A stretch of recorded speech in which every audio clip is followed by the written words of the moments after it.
एक बार की बात है, गौतम बुद्ध से उनके एक शिष्य ने पूछा कि कर्म क्या है। ये सुनकर गौतम बुद्ध मुस्कुराए और उन्होंने जवाब दिया, कर्मों को समझाने के लिए मैं तुम्हें एक कहानी सुनाता हूँ। इस कहानी को सुनने के बाद तुम सब ये समझ जाओगे कि कर्म क्या है। गौतम बुद्ध ने कहानी सुनानी शुरू की। एक राज्य में एक राजा राज करता था। एक बार वह अपने मंत्री के साथ देश का भ्रमण करने निकला। भ्रमण करते करते राजा और मंत्री एक बाजार में पहुंच गए। उस बाजार में राजा का ध्यान एक दुकानदार के ऊपर गया। उस दुकानदार को देखते ही राजा के मन में न जाने क्यों ये विचार आया कि मैं इस दुकानदार को कल फांसी की सजा दे दूं। ये बात राजा ने अपने मंत्री को बताई। मंत्री कुछ बोले उससे पहले ही राजा उस दुकानदार की दुकान से आगे निकल चुके थे और दूसरी बातें करने लगे। मंत्री बहुत ही चिंतित हो गया। वो यह इस बात समझ नहीं पा रहा था कि आखिर दुकानदार की गलती क्या थी। दुकानदार से बिना कुछ बात किए, बिना कुछ सोचे समझे राजा ऐसा फैसला करने के बारे में क्यों सोच रहे हैं। राजा और मंत्री भ्रमण करने के बाद राजमहल वापस चले गए, लेकिन मंत्री को रात भर नींद नहीं आई। सुबह जागने के बाद मंत्री एक साधारण प्रजा का रूप बनाकर उस दुकानदार के पास गए और उस दुकानदार से पूछा, तुम बेचते क्या हो? दुकानदार ने जवाब दिया, मैं चंदन की लकड़ियां बेचता हूँ। फिर मंत्री ने आसपास के लोगों से दुकानदार के बारे में पूछना शुरू किया। सभी ने जवाब दिया कि ये दुकानदार किसी से बोलता नहीं, हमेशा दुखी रहता है। मंत्री को बात समझ में आ गई। वह मंत्री फिर वापस दुकानदार के पास गया और उस दुकानदार से पूछा, तुम दुखी क्यों रहते हो? दुकानदार ने बताया, मैं दुखी इसलिए रहता हूँ क्योंकि मेरी दुकान पर लोग आते हैं, चंदन की लकड़ियाँ सूंघते हैं और बोलते हैं बहुत ही सुंदर हैं, बहुत ही अच्छी महक है, लेकिन कोई खरीदता नहीं, इसलिए मैं बहुत दुखी रहता हूँ। मंत्री को भी दुकानदार की बात सुनकर दुख हुआ। उसने सोचा कि आखिर कोई भी दुकानदार दुखी क्यों ना हो अगर उसकी दुकान का कोई भी सामान खरीदा न जाए, जबकि सामान में कोई कमी न हो। मंत्री सोचने लगा कि ये दुकानदार अपने दुखों की वजह से इतना दुखी रहता है, परंतु राजा इसको फांसी पर क्यों लटकाना चाहते हैं। यानी राजा के मन में आए हुए विचार का उत्तर अभी तक मंत्री को नहीं मिला था। मंत्री ने फिर दुकानदार से पूछा, भाई तुम क्या करोगे अगर तुम्हारी सारी चंदन की लकड़ियां यूं ही रखी रह गई तो?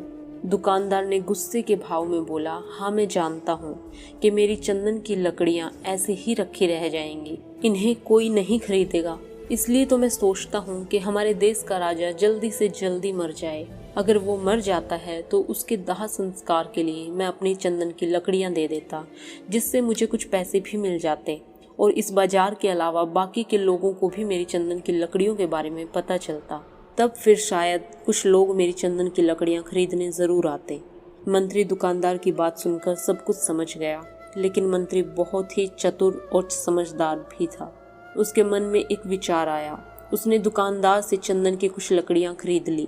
इस खरीदारी से दुकानदार को कुछ पैसे भी मिल गए और वह थोड़ा खुश भी हो गया। मंत्री चंदन की लकड़ियों को लेकर वापिस राज दरबार चला गया।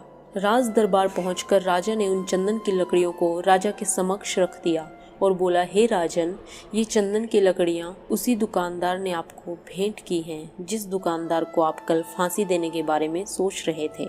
राजा ने उन चंदन की लकड़ियों को सूंघा और उन्हें चंदन की लकड़ियों की सुगंध बहुत पसंद आई। उन्होंने कहा, ये चंदन की लकड़ियां बहुत ही ज्यादा खुशबूदार हैं। दुकानदार के इस अनोखे भेंट से राजा बहुत ही खुश हुए और मंत्री को कुछ स्वर्ण मुद्राएं देकर बोले, जाओ उस दुकानदार को ये स्वर्ण मुद्राएं उपहार में देना और बोलना, आज के बाद जब कभी भी चंदन की लकड़ियों की जरूरत पड़ेगी तब तुम्हारी दुकान से ही चंदन की लकड़ियां ले जाएंगी। ये बात सुनकर मंत्री जी मुस्कुराने लगे और सोचने लगे कि अब तो राजा के मन में उस दुकानदार को फांसी देने का विचार आने से रहा, क्योंकि अब तो हमेशा राज दरबार के लिए चंदन की लकड़ियों की जिम्मेदारी दुकानदार को दे दी है। मंत्री स्वर्ण मुद्राओं को लेकर वापस दुकानदार की तरफ चल पड़ा। इधर राजा इस सोच में पड़ गए कि वो दुकानदार तो बड़ा ही अच्छा इंसान है। जिस वक्त मैं उसके बारे में ये सोच रहा था कि मैं इसको फांसी दे दूं, तब शायद उसके मन में ये विचार चल रहा था कि राजन पहली बार मेरी दुकान के सामने आए हैं, क्यों न मैं उनको अपनी सुंदर और खुशबूदार लकड़ियों को भेंट करूं।